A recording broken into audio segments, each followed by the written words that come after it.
Welcome to Mining the Media, providing nuggets of news and cutting-edge questions and answers, minus the political blather. Here are your hosts, G.K. Allen and Dave Jeffers. Here's my point, my take on your opening. Racism is a cottage industry. There's too much money in it. And whenever there's a lot of money in something, it's not going to go away unless it's destroyed. Okay, it has to be revealed. It has to be exposed. It has to be publicly condemned and rejected. That's a long way away. Generation away, if it happens. More than that. Yeah. It's going to take 2 or 3 generations. The other thing is, though, Greg, is we have, and why the racism cottage industry is so prevalent and so ingrained in our culture is we have raised at least 1 to 1.5 generations of victims. It's called victimology. And so nothing is anybody's fault. And here's the funny thing. I wrote an article on my old Salt and Light blog, and I went and found it. I've just posted it to our Facebook page, Mining the Media Facebook page. It's called The Right Selling of the Human Fleet. And what I've talked about in there is that we have lost our national virtue. My pastor said years ago, we lost the ability to blush as a country.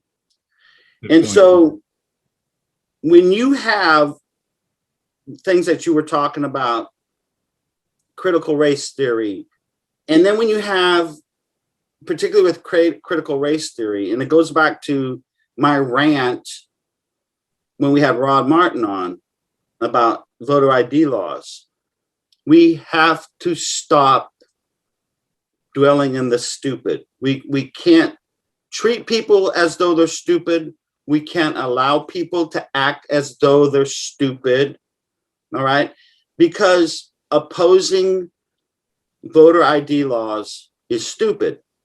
Critical race theory is not only racist and socialist and all those other isms, it's stupid, okay? It does not make sense. It's illogical.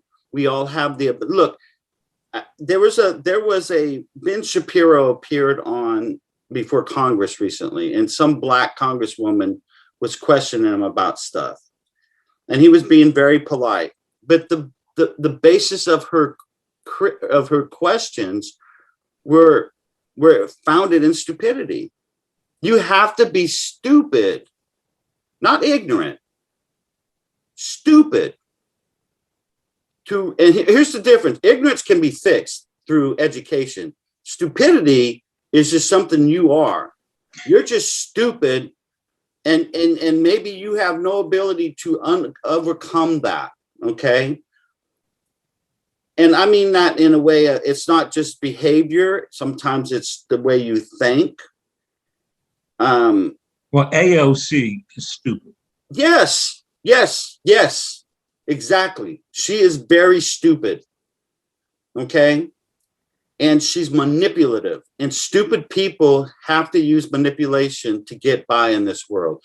Joe Biden, as described by Mark Levin, has and probably now the third, what did he call it? Distinction of being the dumbest person to ever serve in the Senate and to be the dumbest vice president to ever serve. And now, unfortunately, you and I text about this yesterday. I don't even want to say he's the dumbest president we've ever had. He's mentally sick. He is physically suffering from dementia. Anybody? And you and I both went back and forth yesterday. We both genuinely feel sorry for him. And Absolutely. Personally, I know you agree with me. Shame on his family for not wanting to protect him. It's horrible. It's just disgusting. I feel sorry for the man. Yeah. I feel sorry for the nation. He shouldn't be our president. You know, and I was talking with Karen afterwards because her daddy had this and her daddy died from it. And it used to break her heart when she called him on the phone and have to remind him who she was. Yeah. And the reason when you see Joe Biden striking out like he does to the press, frustration. Yes, because it is frustrating when you know that your mental capacity is not working right. You know that. You don't just get up in the morning and bam, you're fully demented. It's a Look, most of the time with your boyfriend, your girlfriend, your husband, your wife, whatever your circumstance happens to be, if they catch you in a lie or a half a lie or whatever, if you get angry with them, it's because they caught you in a lie. Right. If they caught you in the truth, you don't get so angry. Right. But in his case, he's struggling. Yeah, I mean, that press conference he had the other day was sad. He stared out in the he was completely lost for about 20 seconds. It's what we used to call going mental TDY. I would tell my students, as a joke, I don't know, I'm going to joke this way anymore because our president does it all the time. And I don't want people replying back that way to me. But part of the problem is look who the vice president is. Oh, have you heard the latest thing she said? The reason voter ID laws are bad is because in the rural areas, there's no Kinkos or Office Max. What does that have to do with anything? I guess you have to make copies to send something in. She's proof positive. Was it Boston College where she got her education, or Boston University? One of the two. I don't know. She's from California. Yeah, but she really is frighteningly stupid. Stupid people with power are absolutely frightening, and our side of the aisle's got some too. Oh yeah, it's the Peter Principle. You've heard of the Peter Principle? Yes, absolutely. Yeah, that's she's reached it. That's why, in a way, for me, let's go ahead and do what they planned on doing all along. All right, let's put Harrison in office. Joe needs to step down and go live out his days in seclusion and in peace. All right, let the man live in peace. He's not a good person. I'm not going to ever even act like he's a good person. He's not. Because when he had his full capacities, he was a terrible man. But I'm not going to judge on him now because he's not mentally capable to conduct himself as he should. But let's go ahead and get Kamala in there. Let her burn. She's not going to burn anything down because no one's going to let her get close enough with a match to burn anything of anything good. She's probably just going to self-ignite. Well, look, most Democrats who know what's really going on pretty much feel the same way about her as Republicans do. They may have obvious differences here and there, but I think they both draw the same conclusion. She's totally unqualified. She's not particularly bright. We know how she rose to the top in California, and it was in the horizontal position. Well, I don't know why they picked her, other than they got to her and they said, look, you're going to become the president in about a year. You're going to do everything we tell you to do. You're going to say everything we tell you to say. And then your time will probably be up. And we're going to ram through things in Congress. And that's why the Democrats are deathly afraid of the 2022 elections. That's why they're hanging on for dear life with the fighting these election laws, because they know they're done. They're done. Well, the crime wave and the fact that what people call the death tax, inheritance tax, what Biden wants to do is frightening. If you own a mom and pop business and you want to leave it to the kids or grandkids, you're going to get royally, Just look at the everyday evidence of what's going on. Gas prices? Gas prices? Homicides? Gas prices, food prices, inflation. Murder rate. But unemployment is flatlining in Florida. But there's help wanted signs everywhere. Yep. And it's just, look, people are waking up. And so if I had to, obviously my cure for everything, the problems that we have in America, they're not social, they're not political, they're not economic. Okay, they're spiritual. And for us to get over being stupid, we got to get clear-headed. We have to clear up stinking thinking. And it has to happen in the church. We have so many, the largest, we just had Rod Martin on, the largest denomination, Protestant denomination in the world is the Baptists. And the Southern Baptist Convention is the largest group denomination of Protestants. They're embracing this stuff. It's what my pastor calls it, the cancer spreads. It's spreading into the military. My main point is, when you have the largest Protestant denomination that's conservative as a whole, embracing something as stupid as critical race theory, then our issues are much deeper than politics, society, culture, the economics of the country. I mean, Greg, we have lived through worse economic times than we're dealing with right now. Far worse. Oh, I think the Depression and World War II were a little something. I'm talking about our lifetime as adults. Okay. The Carter administration was a horrible time. What did we have? The misery index? And it was real. Just wear a sweater and turn down the thirst. Yeah, and it was measurable. Wear a sweater. Gas line. I remember where I was living at the time. Gas lines from the one gas station in our area were over 2 miles long, and you only could get 2 or 3 or 4 gallons at a time. It's odd and even days, depending on the last your license plate. Yeah. So we've been through worse. We've been through a lot worse. Okay. Oh, the Vietnam War and right. Yeah, so socially, economically, politically, we've been through worse. We had Watergate, greatest scandal ever. The cover-up was worse than the crime. Nixon's paranoia, he was his own worst enemy. Always is. It always is. So we have faced far worse than what we're facing now. But to me, the difference in all of this is how we view it. We're not allowed to speak out against something because we're white. Well, look, here's something I want to bring up before I forget it with my Swiss cheese brain. And I don't blame it. A black person walks into a restaurant, a black couple, right? And they get the worst table in the restaurant. And they're probably going to think it's because of the color of our skin. How dare they? Because it could be a totally wonderful middle-class couple, right? Someone's got an attitude perhaps about them, or perhaps just the only table left. That's sort of weird. Okay. A black guy walks into a convenience store and the owner's going to get a baseball bat thinking he's going to get robbed. But no decent black person wants to be treated like, because they're not the criminal, right? Well, guess what? Apply it toward me and toward you, okay? Because I am not a racist. I don't like the Ku Klux Klan. I don't like the Nazi Party. I don't like communists. I don't like socialists. I don't like Maoists, and so on and so forth. I don't like fascists. And the fact of the matter is, the color of my skin, absurd to think somehow, I'm talking very personally right now, that the color of my skin is in any way related to the civil rights issue or Jim Crow. But as I said, my family wasn't even here in the days of slavery. However, our vice president's family owned slaves in Jamaica. However, our media won't mention that because she's a Democrat. Donald Trump's ancestors owned slaves in Jamaica. If that was the case, we'd still be hearing about it. Don't accuse me because I'm white.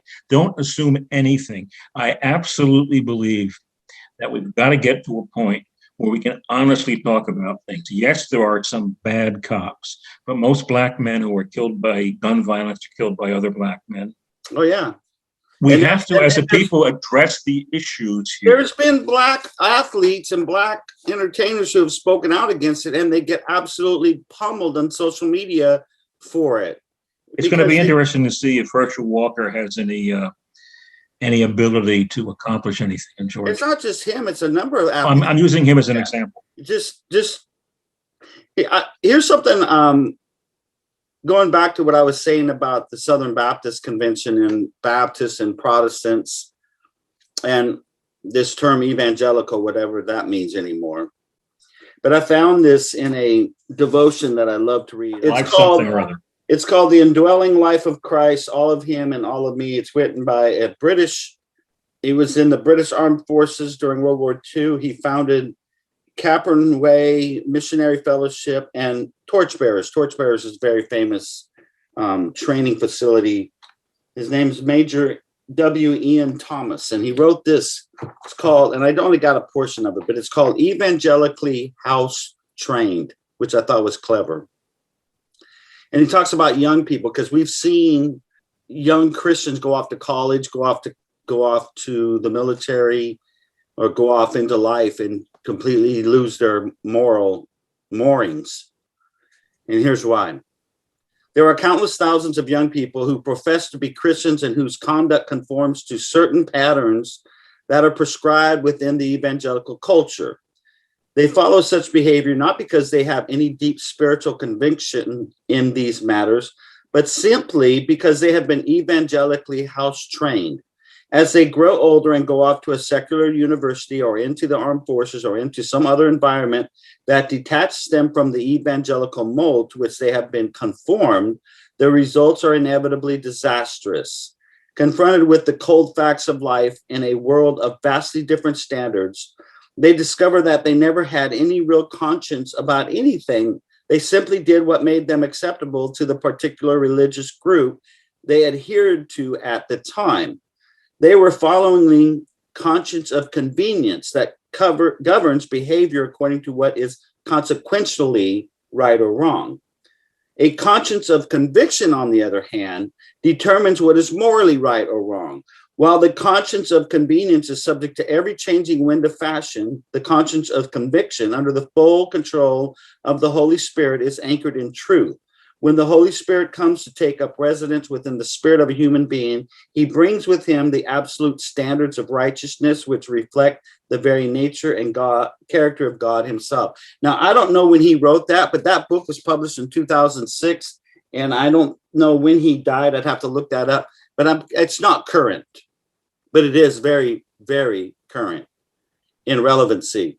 Because, and this is what I tell everybody, even after you give your life to Jesus Christ and the Holy Spirit does come take residence, consider the Holy Spirit a gentleman. It will never enforce itself upon you. So you can reject it. Your flesh, your soul, your will, your volition can overtake your spirit every time. And you can ignore your conscience.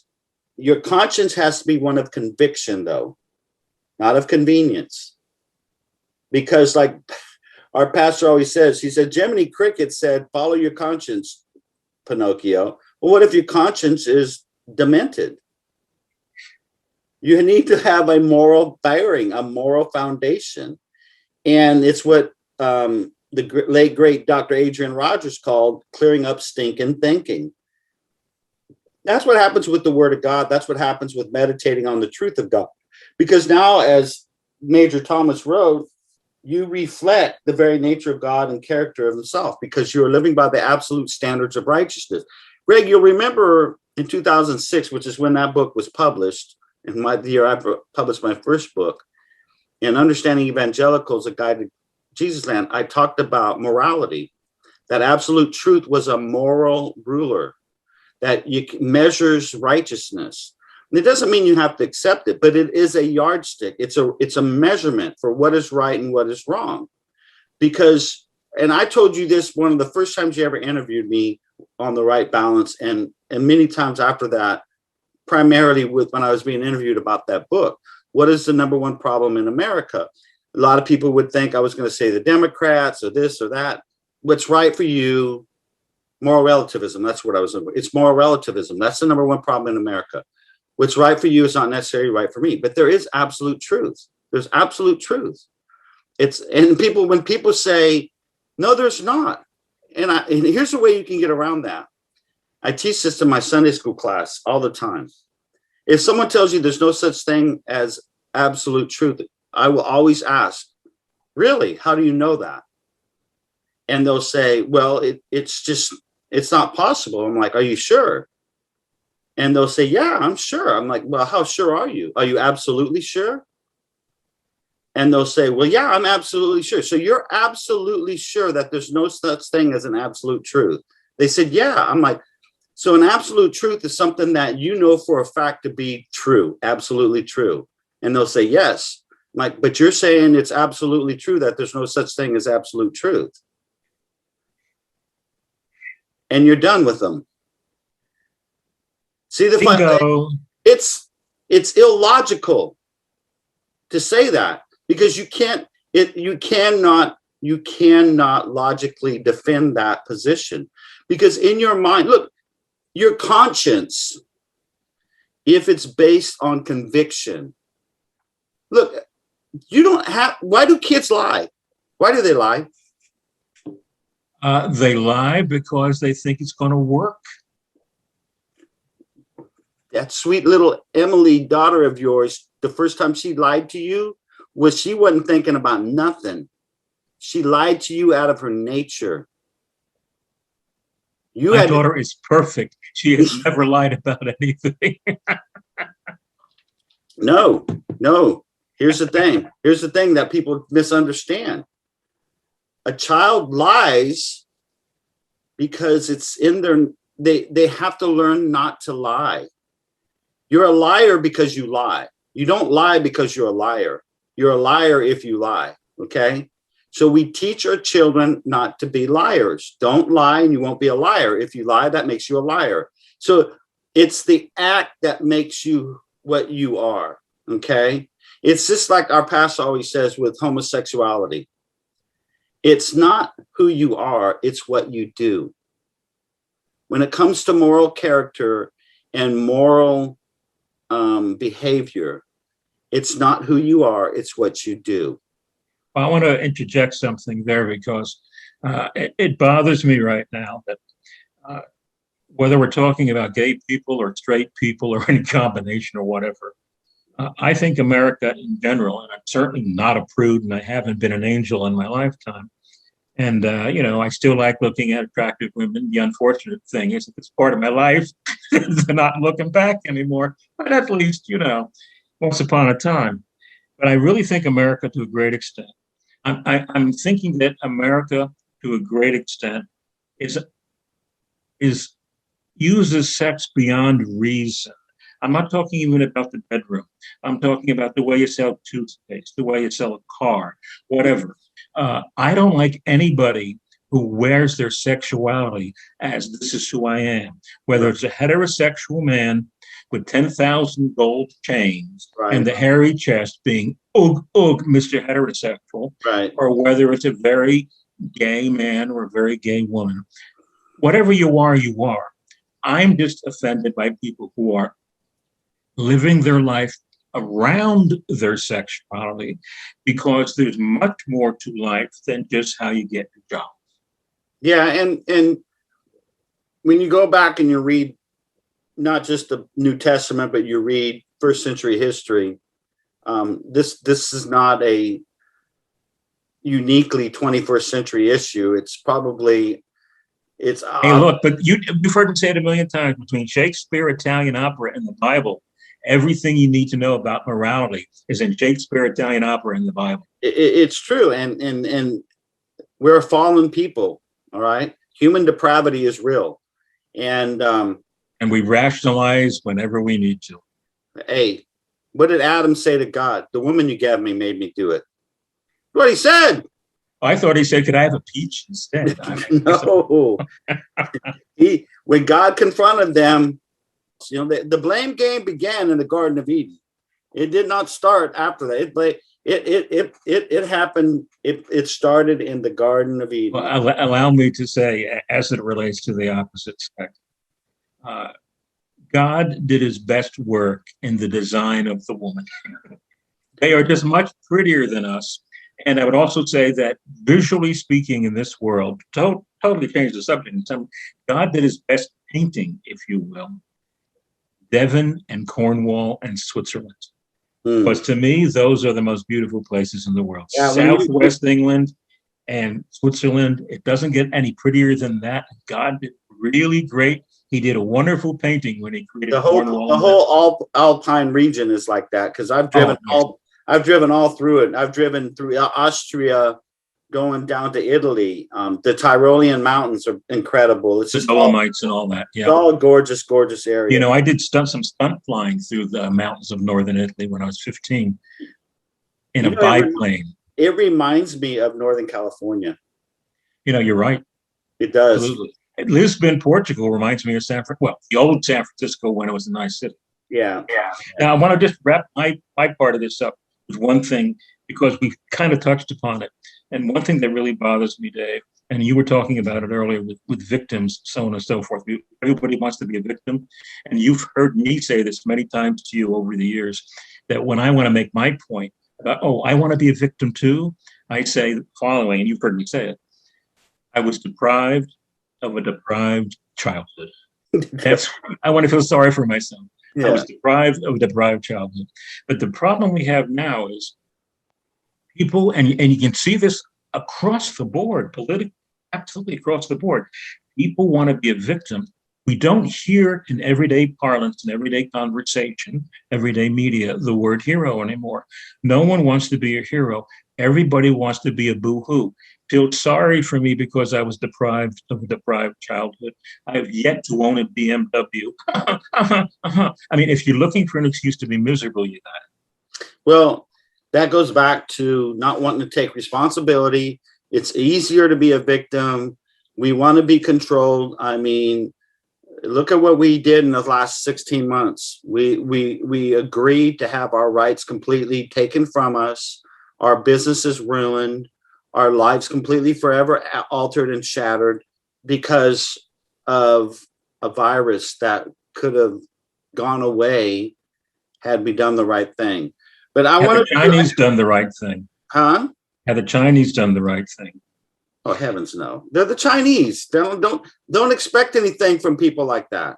No, but what I'm saying is they could have put the lid on it from jump. Of course they could have. And it angers me when Joe Biden and the media try to make it look like Trump had nothing to do with the shots, with the vaccines. The fact of the matter is, yes, people died from this. A lot more people would have died if somebody else was in charge. Yeah. Oh, yeah. Frankly, the vaccines never would be around right now if it went the usual government route. Yeah. Hey, I want to wrap it up by going back to something you told the listeners, and this is an important point for y'all. Turn the TV off. Turn it off. I mean that seriously. Don't get your news from TV. Rod Martin posted something today on Facebook, it was Steve Dace, about how Tucker Carlson's not being defended by Fox News, which I call faux news. Okay, welcome to the bandwagon. I gave them up 9 years ago when they became Mitt Romney Central in 2012. So, everybody thought I was crazy, but anyway. Dave, you can get more news in 15 minutes online if you know where to look. That's where. And you can in 24 hours of TV news. That's what we're going to offer them. On our page, I'm going to get with GK, and between he and I, we're going to come up with another page on our website, and it's going to say recommendations. It's just going to say MTM news sites, and we'll put links to the different websites that he and I go to. Great minds think alike. For information. So you'll have a one-stop shop that you can come to and go click on. And I might actually even open another page that we can literally post articles that we think are significant there that you can look at, because we are about getting to the bottom of the stories. And that's what I was talking about with this UFO stuff.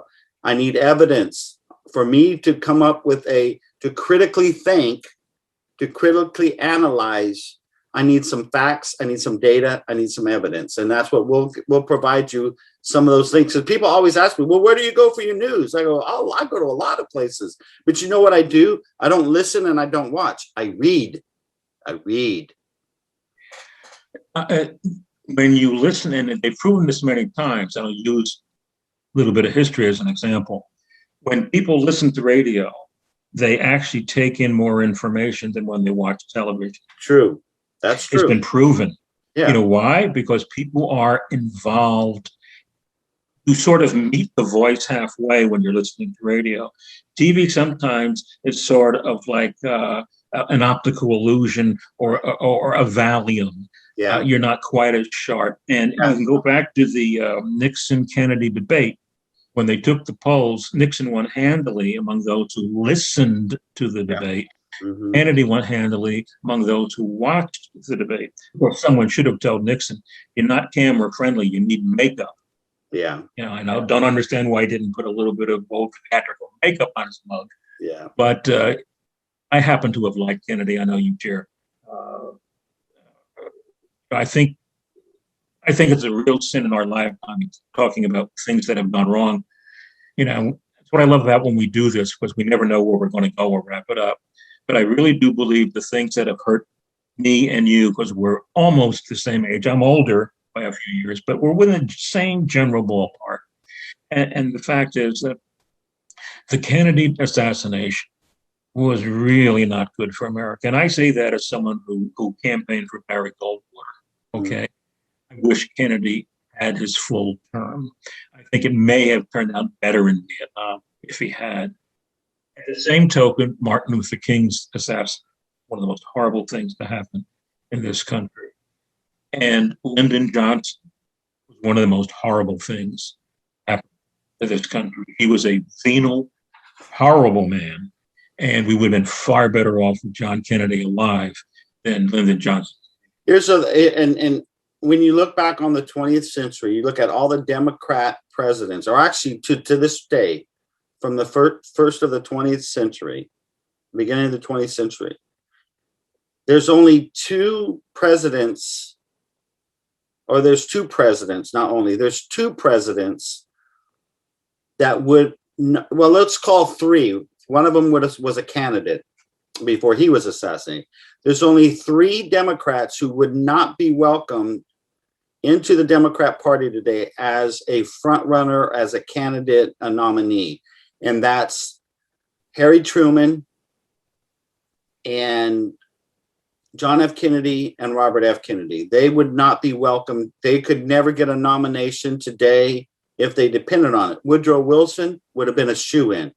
Franklin Roosevelt, shoo-in. Although, if you go take the totality of Roosevelt, FDR's words, he may not, because he still had a very strong and open belief in God, the God of the Bible. So that's amazing. I was going through about a year ago transcripts of some of his speeches, fireside chats. He mentioned God, whether he was true to, was he being honest? I don't know. Was he being political? I don't know. What I am saying is, what I do know is he was not afraid to refer to the Almighty. Oh no, he any Democrat today who even seems to be remotely Catholic, Protestant, or Jewish is going to be eviscerated.